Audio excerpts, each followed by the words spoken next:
Hola, ¿qué tal amigos? Mi nombre es Omar Fajardo, más conocido como Señor Tutor. Y vengo a explicar alguna cosita que me han estado preguntando mucho en otros videos, que es que al momento de hacer un diagrama de cuerpo libre sobre la partícula naranja, cuya masa es M o cuyo peso es W, ¿cómo sabemos cuáles van a ser las componentes del peso en X y el peso en Y? ¿Vale? ¿Cómo encontrar esas componentes? Y cómo se relaciona el ángulo alfa con esas componentes. Y pues esto va a ser muy sencillo. Fíjate en lo siguiente. Yo voy a trazar, primero que todo, un eje X encima del plano inclinado. Lo haré con este color y ese va a ser mi eje X. ¿Listo? Ahí está. Y trazamos enseguida el eje Y. Ojo, el eje Y va a ser un eje el cual va a ser perpendicular al eje X. Un eje perpendicular al eje X. Ese es nuestro eje Y. ¿Listo? Entonces, indico que esto es X y que esto es Y. Sabemos algo muy importante, que el ángulo entre el eje X y el eje Y es 90 grados. Es decir, que este ángulo que puedes apreciar aquí es 90 grados. Ojo con eso, que eso va a ser muy importante. Bien, entonces vamos a hacer el diagrama de cuerpo libre, ¿vale? Sobre la partícula. Tendremos hacia abajo el peso de la partícula. O siempre el peso de la partícula va a ir hacia abajo. Entonces lo voy a dibujar hacia abajo. Y con este color. Sería hacia abajo el peso de la partícula. W.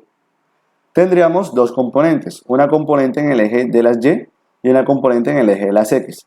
La componente en el eje de las Y va a estar encima del eje Y y va a ser justamente aquí. Esto es WY. Y la componente en X va a ser justamente de este lado y sería WX. Vale.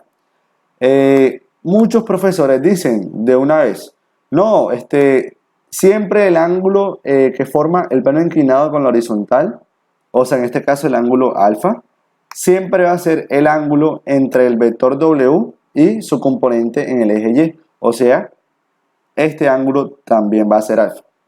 Pero la pregunta es, ¿yo cómo puedo asegurar eso? Y la respuesta es muy sencilla. Fíjate en lo siguiente. Vamos a ubicar unos puntos. Yo voy a decir, bueno,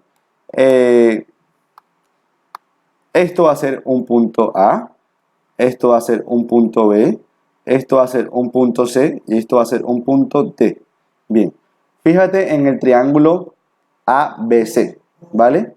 Si nos fijamos en el triángulo ABC, tenemos que uno de esos ángulos, como dije, era alfa, otro ángulo va a ser 90 grados, que es este, y el ángulo que está acá simplemente va a ser un ángulo teta. ¿Y ese ángulo teta cuánto va a ser? Pues tiene que ser por obligación 90 menos alfa. ¿Por qué? Porque sabemos que la suma de los ángulos internos de un triángulo tiene que ser 180 grados. Entonces, si sumamos cada uno sería alfa más 90 más teta, pero ¿quién es teta? Sería 90 menos alfa. Cancelamos esto y nos queda que es 180 grados. Listo. Entonces, sabemos que el ángulo este es teta, o sea, 90 menos alfa. Bien, ahora fíjate en lo siguiente. Vamos a borrar esto. Fíjate que, bueno, fíjate ahora en el triángulo BCD. Si nos fijamos en el triángulo BCD, sabemos que este ángulo que está justamente aquí, vamos a hacerlo de nuevo, ese ángulo que está ahí es 90 grados. Como ese ángulo es 90 grados, entonces por obligación, el ángulo que está aquí tiene que ser su complemento. Eso tiene que ser alfa. ¿Por qué alfa? Pues muy sencillo. Fíjate en lo siguiente. Si yo sumo todos los ángulos, me va a dar 180 grados. Sería alfa más 90 más teta. Pero como dijimos ahorita, teta era 90 menos alfa. Cancelamos alfa con alfa y esto nos va a dar 180. Como sabemos teóricamente que la suma de los ángulos internos de un triángulo tiene que ser 180 grados. Y listo, problema resuelto. Entonces, sabemos ya que siempre el ángulo que forma el plano inclinado con la horizontal siempre va a ser el ángulo entre la componente en Y y el vector peso. ¿Listo? Siempre se va a cumplir eso. Entonces vamos a indicarlo aquí. Mira que lo acabo de mostrar. Sería WY. Ahora, ¿cómo sabemos cómo podemos escribir WY en función de W? Pues muy sencillo. WY simplemente va a ser W por el coseno de teta, perdón, de alfa. Y WX va a ser igual a W por el seno de alfa. ¿Por qué WY va a ser W por coseno de alfa? Pues muy sencillo. Si te das cuenta, la componente en Y, el peso que es esta, es el lado más cercano al ángulo. Y siempre el lado más cercano al ángulo es con el coseno. Y WX, que está ubicada acá arriba, la puedes ubicar también aquí. Y sería la más lejana, bueno, el lado más lejano al ángulo.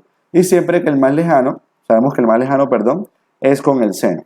Bien, entonces, chicos, espero hayan entendido, espero les haya servido mucho este video.